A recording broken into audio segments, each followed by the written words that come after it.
একটা ফাঁসি দেওয়ার লাশ আসছিল রাত্রে, তখন দুজন লোক আসছিল, দুজন লোক আর আমি ছিলাম। লাশ করাইলে তো আপনার পাটশোলা লাগে, পাটখড়ি আনতে গেছি ওই সাইডে, মানে আমাদের ওইদিকে। তখন আমার পাটখড়ি আনার সময় পিছন থেকে পাটখড়ি টাইনা ধরছে, পেছন থেকে দেখি কেউ নাই, আবার আসি, আবার পাটখড়ি টাইনা ধরে। আমাদের তো ক্ষতি করতে পারবে না, আমাদের একটু হয়রানি করে।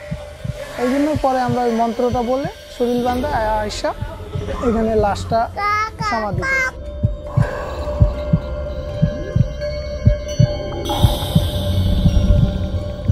30 বছর দিয়ে লাশ, 30 বছরের লাশ পুরো। তো এই যে লাশ পড়তে কখনো কি আপনার চোখের পানি পড়ছে, কখনো যে খুব খারাপ লাগতেছে মানুষটারে?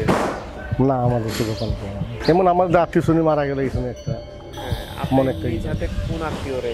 আমাদের মা মারা গেছে, বাবা মারা গেছে, বোন মারা গেছে।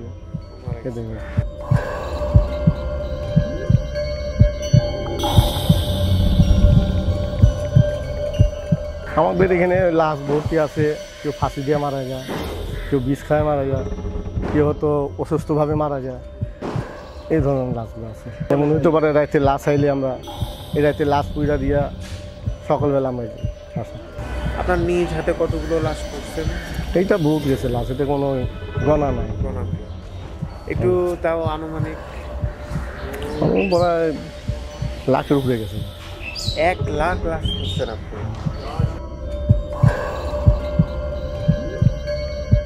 কাঠের খরচ আপনি ধরেন 5-6 মণ লাখি লাগে, এমন তো বেশি লাগতে পারে, আবার 7 মণ লাখি লাগতে পারে। একটা লাশ করতে কম 3 ঘন্টা থেকে 3.5 ঘন্টা। আবার এমন লাশ আছে যে 4 ঘন্টা লেগে যেতে পারে। আমাদের এটা বাপ দাদা থাকতে এটা বহুত আগে, এটা মনে হয় সবচেয়ে পুরনো। এটা আমরা দেখি নাই, চোখ দিয়ে বানিয়েছে। এটা কি সবচেয়ে পুরনো? এইটাই পুরনো। এটাই বলতে হচ্ছে যে মহাশ্মশান, জাতীয় শ্মশান। এটা হলো জাতীয় শ্মশান। অনেক রাত্র আমরা লাশের কাজ করতেছিলাম, তখন এখানে দাঁড়া আসলাম, দেখি ওই পাশে মানে ওদিকে দেখছি কয়েকজন লোক দাঁড়ানো। হ্যাঁ, এত রাত্রে কে?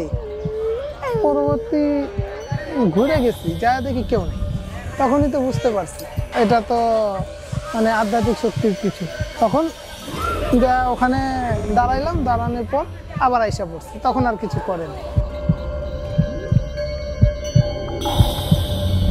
শুরু থেকে আমরা লাকড়ি সাজিয়ে দিই, সাজিয়ে দিয়া আগুন ধরে তারা মন্ত্র পরে ব্রাহ্মণ দিয়া মন্ত্র পয়রা দিয়া তারা আবার ওই কড়ি, কলস, হরতকি, তিল, শস্য এগুলো দিয়া কোপ দিয়া চলে যায়।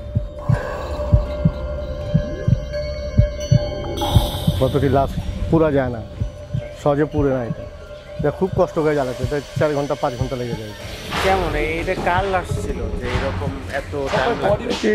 বডির উপরে এটা নির্ভয়। এটা কতটা বডিতে জল থাকে, ধরবার চায় না, সোলা তুলে গেছে জলে, এগুলো সহজে জল, এগুলোই জ্বালাতে সময় লাগে।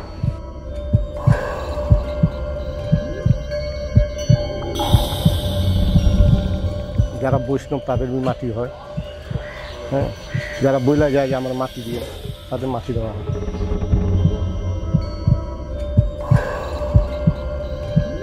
এটা পুরানা, এটা তেলকুড়া আছে, যেমন টিকার মান্ডাজি, এরা পুরানা, এরা মাটি দিয়ে, বড় হোক আর ছোটো তারা মাটি দিয়ে। আর বৈষ্ণবদের বসায় মাটি দেয়, তোয়া থাকে, তারা ওরা পাওটা ভেঙে বসায় দেয়, আসন দিয়ে দেয়। এই 20 বছরের অনেকগুলো, মানে চাকরির ক্ষেত্রে। আর আমার বাবা করতো, তখন তার সাথে করতাম। কত বছর ধরে কাজ করেন? আমি মানে 20 বছর। ডোম আমরা আছি এখানে 4 জন, 4 জনের মধ্যে 2 জন আবার প্লেনেন্ট আছে, তারা ঝাড়ু টাড়ু দেয়, পরিষ্কার মতো করে। রিসেন্টলি আমাদের কিছু গল্প আছে, মানে কিছুদিন আগে আমাদের এখানে আনসার সদস্য আছে, ঠিক আছে? আনসার সদস্য রাত্রে ডিউটি করে, তখন আনসার সদস্য বাথরুমে গেছে, একজন লম্বা লোক দাঁড়া আছে। উনি বলছে কে যে আনসার সদস্য গায়ে তুই কে? আনসার সদস্য বলছে আমি এখানকার আনসার সদস্য, ঠিক আছে। পরে ও বাথরুমে গেছে, বাথরুম থেকে এসে দেখে কেউ না। ও তো ডরা মানে একবারেই যে আমি দেখে নিছি, ওই আনসার সদস্য আর আসে নাই? না, ও বদলি হয়ে চলে গেছে।